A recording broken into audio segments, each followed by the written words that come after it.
Hey guys, as always, thanks for stopping by. So when do we get our country back? Holy potato cakes, let's talk about that.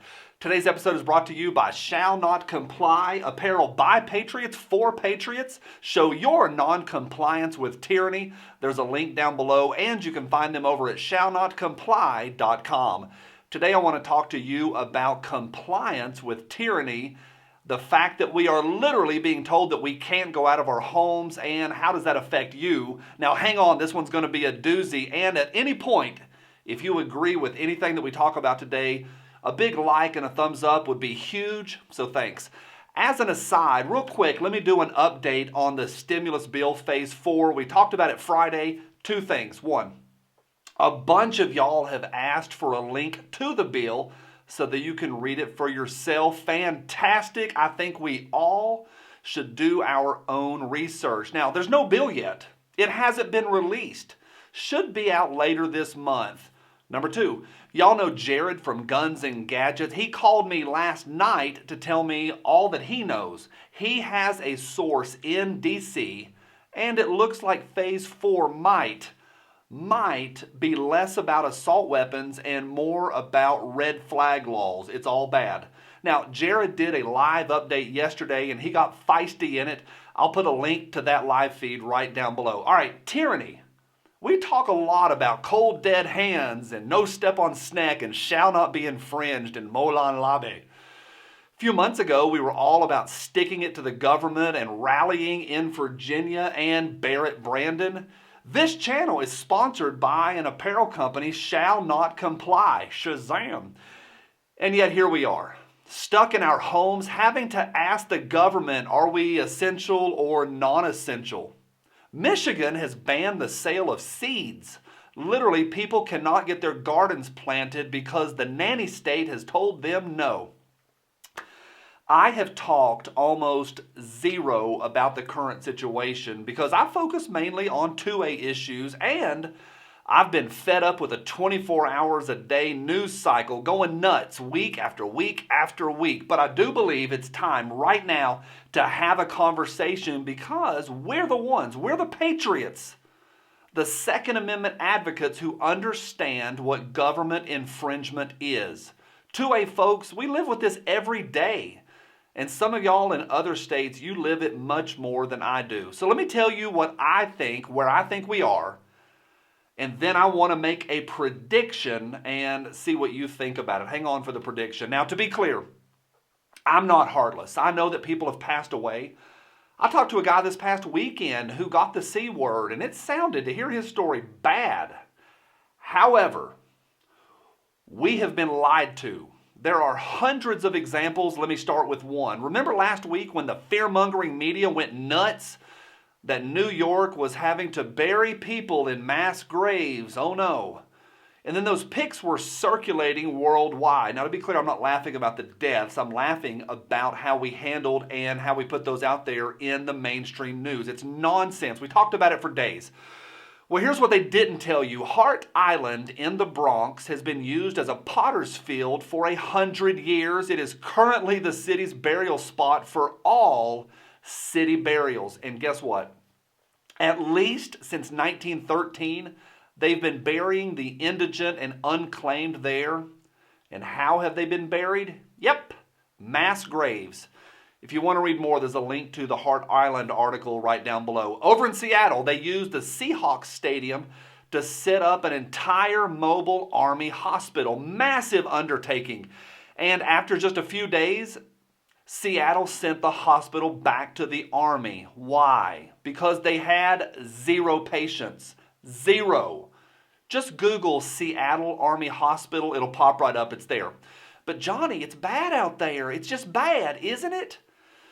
Candace Owens, if you don't know her, is a political commentator and is a national treasure. Her Twitter feed is on fire. She has been super public this week about Connecticut Governor Ned Lamont, who's been documented lying about the number of C-word cases in his state.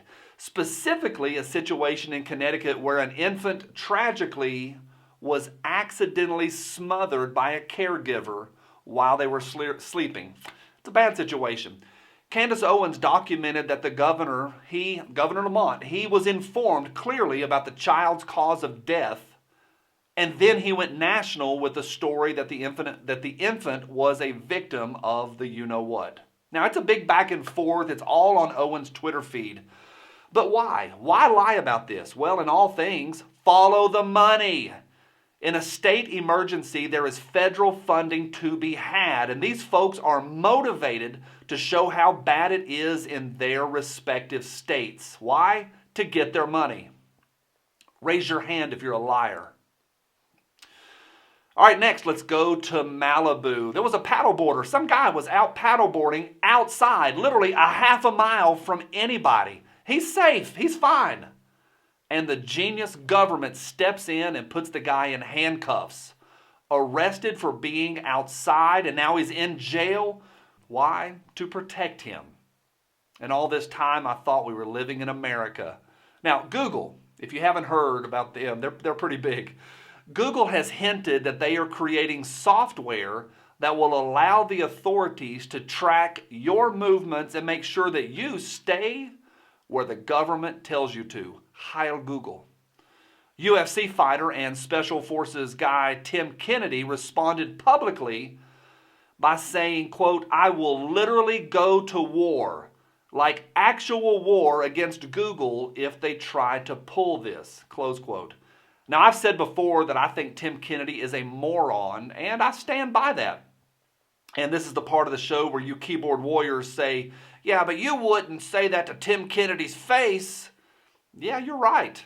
Because you don't insult professional fighters to their face. Duh. But Kennedy has said some clear anti-gun things, and I documented that. But in this case, standing up against good, holy smokes from me, a big thumbs up. He may be a moron, but he's our moron. So there's a lot of tyranny going on. That's clear. It's documented. Now, of course, I handpicked a few situations. I got to keep this thing under 10 minutes. But I think we can all agree that the government has and continues to overstep their boundaries.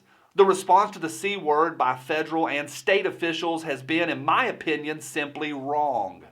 We have been fear-driven and continue to be fear-driven. And the scary part is how fast, instantly, the federal government took away freedoms. So, here's my prediction. A tipping point is coming.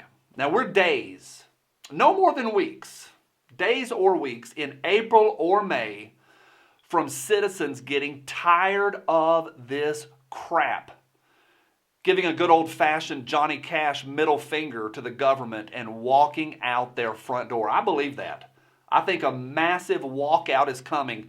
Maybe not coordinated, maybe not national all at once, probably a trickle and then a flood. But we ain't living like this. This is not who we are as a country. Now, I'm not predicting boogaloo.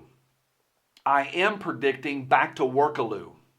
Back to riding four-wheelers with your buddies, campfires with your family, riding bicycles in the cul-de-sac with your kids.